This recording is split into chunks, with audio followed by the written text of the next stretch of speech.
안녕하세요. 저는 오늘 우리나라의 돌봄 노동은 얼마나 저평가되었는가라는 주제로 발표를 하게 된 한국보건사회연구원의 함선유입니다. 메릴랜드 대학에 계신 서주현 박사님과 함께 작업한 결과물을 오늘 발표하게 되었습니다. 2020년을 기점으로 우리나라의 돌봄 노동자 수가 100만 명을 넘어섰고 2021년에는 그 수가 110만 명으로 추산이 되고 있습니다.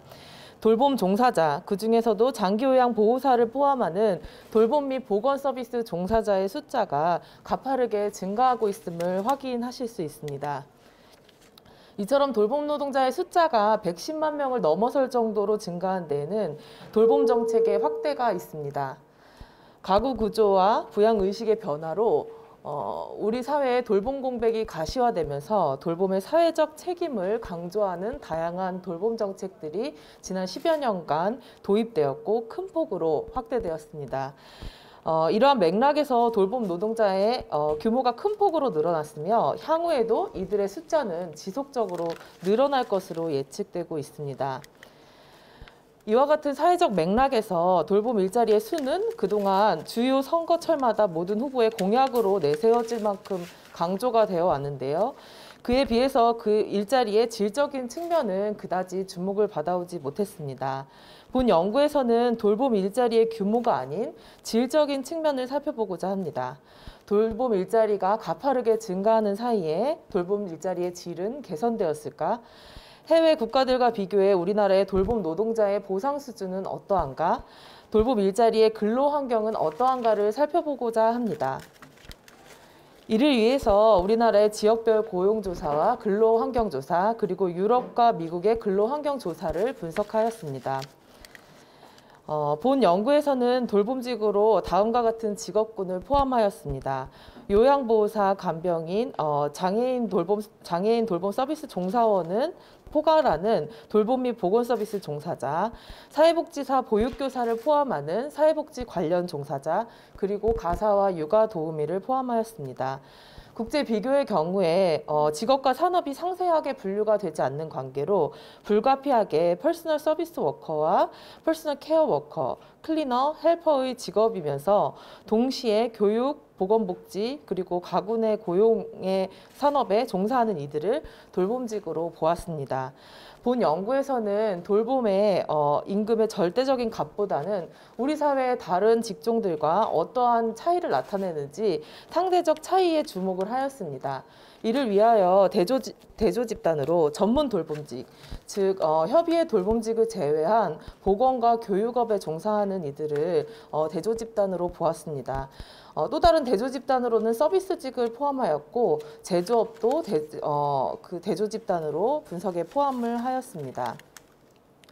우선 우리나라 돌봄 종사자의 보상 수준을 살펴보겠습니다. 2020년 현재 돌봄직의 월 임금은 157만 원 정도로 확인이 됩니다. 돌봄직 내에서도 사회복지사와 보육교사를 포함하는 사회복지 관련 종사자의 경우 212만 원으로 상대적으로는 높은 수준이었지만 전체 종사자에 비해서 여전히 60만 원 정도 작은 수준으로 나타났습니다. 돌봄 및 보건 서비스 종사자의 경우에 월 임금이 129만 원, 육아 및 가사 도우미는 94만 원으로 전체 종사자들의 월 평균 임금의 절반에 미치지 못하는 것으로 나타났습니다. 그래프를 살펴보시면 돌봄직 종사자들의 임금은 제조업의 40% 내외, 전체 종사자의 50에서 55% 내외 정도의 월 임금을 나타내고 있고요. 서비스직과의 격차는 상대적으로 적어서 대략 서비스직의 70~80% 수준의 임금을 돌봄직 종사자들이 받고 있는 것으로 보입니다. 시간의 흐름에 따른 변화를 보시면 2011년과 2016년에는 여타 종사자들과의 차이가 유지되거나 아니면 다소 강화되는 양상을 나타내다가 2017년, 18년에 이르러서 다소나마 상대적으로 상승하는 양상을 나타냅니다.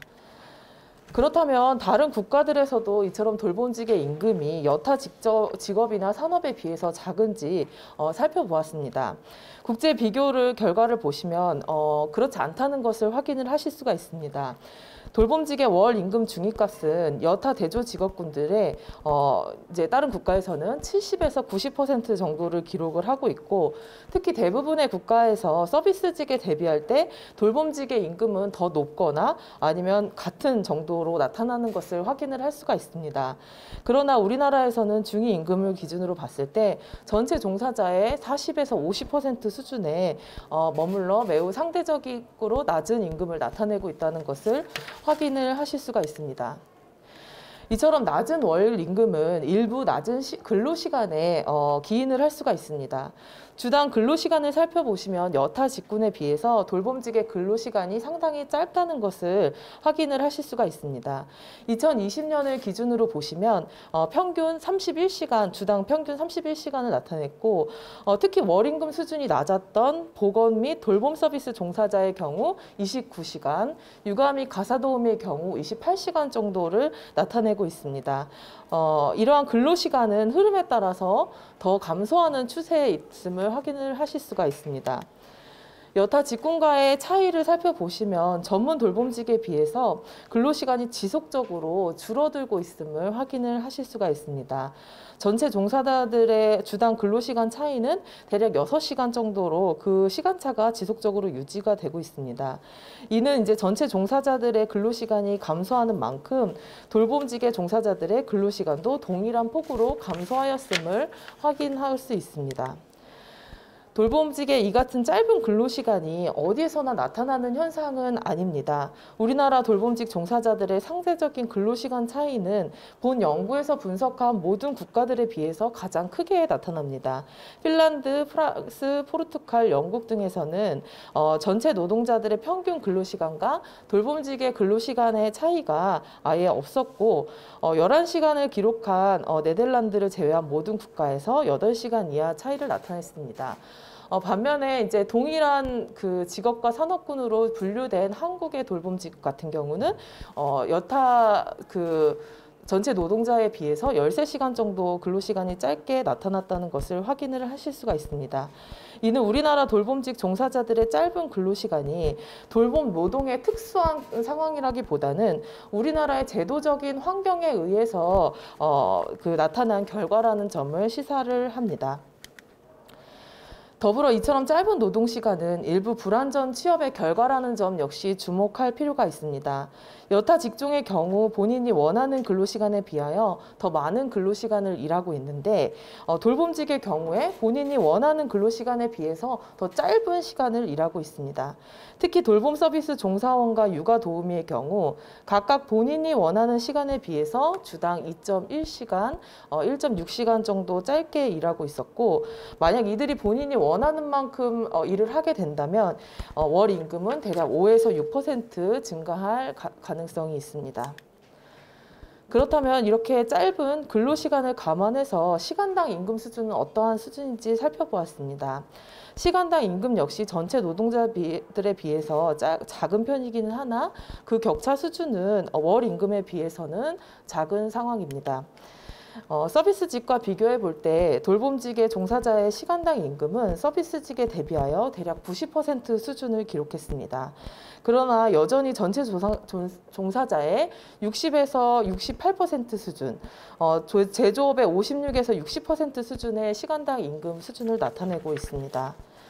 국제 비교 결과를 보더라도 시간당 임금의 중위임금값 차이가 다소 줄어들기는 하였으나 여전히 여타 국가에 비해서 우리나라 돌봄직의 시간당 임금이 낮다는 점을 확인할 수 있습니다. 이러한 결과는 우리나라의 돌봄직 종사자들은 낮은 월 임금은 일부는 짧은 근로시간에 기인하기도 하지만 시간당 임금 역시 상당히 낮기 때문이라는 점을 확인할 수 있습니다. 종합해 보면 우리나라에서 돌봄직 종사자가 110만을 넘었었지만 이 중에 최저임금 이상을 받고 초단시간 근로자가 아닌 상용직인 그런 돌봄 종사자는 절반에 불과하다는 점을 확인을 할 수가 있습니다. 특히 돌봄 및 보건 종사자, 서비스 종사자의 경우 최저임금 130% 이상을 받고 초단시간 근로자가 아니며 상용직인 비율은 21%에 불과하였고 육아 및 가사도우미는 0.3%에 불과하였습니다. 이는 여타 직업군이나 전체 종사자에 비해서 수치와는 대조되는 양상입니다. 그렇다면 이렇게 낮은 돌봄직의 임금이 어떠한 부분으로 설명되는지를 좀 보다 구체적으로 살펴보기 위하여 분석한 결과를 살펴보도록 하겠습니다. 우선 돌봄직의 임금 수준은 돌봄직의 근속기간이나 교육 수준, 근로시간, 연령이 여타 노동자들과 다르다는 그리고 우리 사회의 성별 임금 격차나 고용 형태별 임금 격차가 있다는 점을 감안하여서 볼 때 감안하여서 설명되는 부분과 설명되지 않는 부분으로 나눌 수가 있습니다. 2013년에 돌봄직의 월 임금은 전체 종사자들의 월 임금 대비해서 48% 정도 낮았습니다.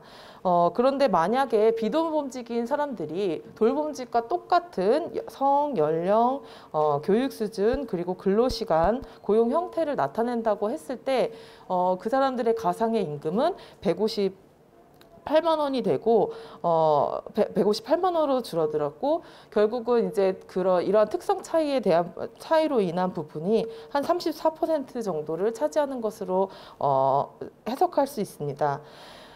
이러한 특성 차이는 시간이 흘러도 30% 내외를 계속해서 기록을 하고 있는데요. 유지되고 있는데요.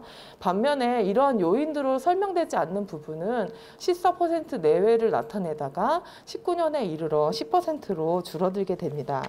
2019년에 이처럼 그 돌봄직에 대한 임금 저평가의 돌봄직에 대해서 설명할 수 없는 임금 차이가 줄어든 이유는 무엇일까라고 생각을 해보면 이는 구조적인 개선을 의미하는데, 아마도 이 시기에 2018년, 19년에 가파르게 오른 최저임금의 영향이 있지 않았나 하는 추정을 해봅니다.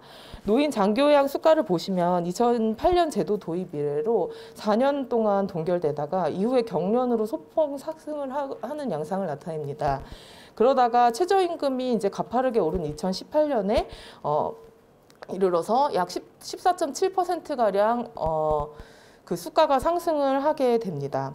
보육교직원 역시 이제 매년 3%나 동결 수준에 머무르던 임금이 2018년에 5%, 2019년에 9%로 상승을 하였고, 장애인 활동보조원 역시 동결 또는 3% 내외의 이제 이 상승률을 나타내다가 2018년에 16.5%, 2019년에 20.4%가 증가를 하게 됩니다. 이는 각 제도별로 돌봄직에 대한 낮은 처우를 개선하기 위한 노력보다는 전체 노동시장에서 최저임금이 오르는 상황에서 최저임금 상승폭에 기대서 수가가 개선되었고, 그것이 돌봄 노동의 그런 설명 불가한 임금 차이를 줄이는 방식으로 기여했을 수 있음을 시사하는 결과입니다. 그렇다면 우리나라의 돌봄 종사자들의 임금이 과연 최저임금에 기대서만 이동을 해야 하는 것일까라는 의문이 생길 수 있을 것 같습니다. 우리나라 돌봄 종사자의 근로 환경과 견주어서 이들의 임금 수준을 한번 생각을 해보면 좋겠다는 생각입니다. 직업별로 신체적 스트레스 정도를 살펴보면 돌봄 종사자들은 여타 종사자들에 비해서 그 점수가 낮지 않다는 점을 확인을 할 수가 있습니다. 특히 돌봄 서비스 종사원의 경우에 피로나 통증을 주는 자세, 무거운 물건을 끌어올리거나 밀어서 이동하는 등의 그런 작업 환경에 노출되는 정도가 전체 종사자에 비해서 더 높게 나타난다는 점을 확인을 할 수가 있습니다. 더불어 정신적 스트레스 경험에 역시 여타 직업군에 비해서 월등히 높게 나타납니다. 특히 전문 돌봄직만큼이나 이러한 대인 서비스로서의 스트레스 강도가 높다는 점을 확인을 하실 수가 있습니다. 그러나 이제 돌봄직은 이러한 근로 환경이나 작업 내용에 대해서 적절한 보상을 받고 있지는 못하는 것을 이제 확인을 할 수가 있는데요. 전체 종사자들의 경우 정신적 위험이 높은 환경에 노출되었을 때 임금이 유의하게 높아지는 반면에 돌봄직의 경우에는 이에 대한 금전적인 보상이 이루어지지 않는다는 점을 확인을 할 수가 있었습니다. 이는 돌봄직의 경우에 정신적인 위험에 대하여 여타 직업군만큼 보상을 받지 못하고 있음을 의미합니다. 더불어 이제 본 연구에서 사업장 규모나 부문에 대한 변수들이 유의하게 나타나지 못했음을 확인을 할 수가 있습니다. 이는 비돌봄직이나 여타 직원군의 경우에 대기업과 중소기업 간의 규모에 따른 임금 차이가 큰 반면에 돌봄직의 경우에는 기업의 규모가 임금 상승의 주요한 영향 요인이 아니었음을 의미합니다. 이러한 여타 직업군에 대한 보상 체계를 돌봄직에 적용을 해보면 돌봄직의 임금은 현재보다는 많게는 34만 원가량 오를 수 있다는 것을 의미하며 전체 종사자들의 그런 임금 보상 체계를 고려를 했을 때는 대략 18만 원 정도 오를 수 있음을 의미합니다. 이제 결과를 조금 종합을 해보면 노동시장에서 불평등과 돌봄 제도 그리고 돌봄 일자리 간에 상당한 이제 관계가 있음을 본 연구를 통해서 확인을 해보고자 하였습니다. 돌봄직의 임금은 각 국가의 임금 불평등 수준이나 공공부문의 규모, 노조 조직률과 같은 구조적인 특성에 영향을 받고 있고 그래서 돌봄직의 임금이 무조건 낮은 처우를 나타내는 것은 아니라는 점을 본 연구에서도 확인을 할 수가 있었습니다. 우리나라는 돌봄직과 비돌봄직 간의 임금 격차가 여타 국가들에 비해서 상당히 크게 나타났고 그 중에서도 이제 직장별 차이는 있었지만 시간당 임금이 낮고 동시에 또 불안정 취업에 따른 따라 임금이 낮아지는 양상을 나타내고 있었습니다. 그리고 시간이 흐름에 따른 결과를 살펴보면 성별, 고용 형태에 따른 임금 격차와 교육 수준, 근속 연수 등 객관적 차이를 감안을 하더라도 돌봄직은 비돌봄직에 비해서 한 13에서 15%가량 낮은 임금을 나타내고 있는데 다만 2018년, 19년 이제 최저임금이 급격하게 상승하는 시기에 그 돌봄직에 대한 설명 불가한 임금 격차 부분도 다소 줄어드는 양상을 나타냅니다. 이는 전반적인 노동시장의 임금 격차 개선 정책이 돌봄직의 임금의 상승에도 영향을 미치고 있다는 점을 확인시켜주는 결과이기는 하나 돌봄 서비스나 아니면 돌봄직의 노동에 대한 전평가가 개선되었다기보다는 전반적인 노동시장의 최저임금에 기대서 돌봄직에 대한 평가 수준이 변화하고 있다는 점에서 추가적인 논의를 필요로 할 것으로 보입니다. 마지막으로 돌봄직은 여타 직종에 비해서 높은 정신적 스트레스 강도를 나타내고 육체적 강도 역시 낮지 않았습니다. 그러나 여타 직종들과 달리 돌봄직 종사자들의 정신적 스트레스에 대해서 임금 보상을 받지 못한다는 점을 확인을 할 수가 있었습니다. 더불어 사업장 규모가 크거나 큰 곳에 종사하더라도 임금 수준이 높아지지 않는다는 점은 돌봄의 직무 특성 사업장 규모가 크더라도 임금 보상 수준이 높아지지 않는다는 점에서 이러한 보상 체계가 단일 수가에 기반한 경쟁적인 임금에 의한 것이 아닌가라는 지점을 확인을 할 수가 있었습니다. 이상으로 발표를 마치겠습니다. 감사합니다.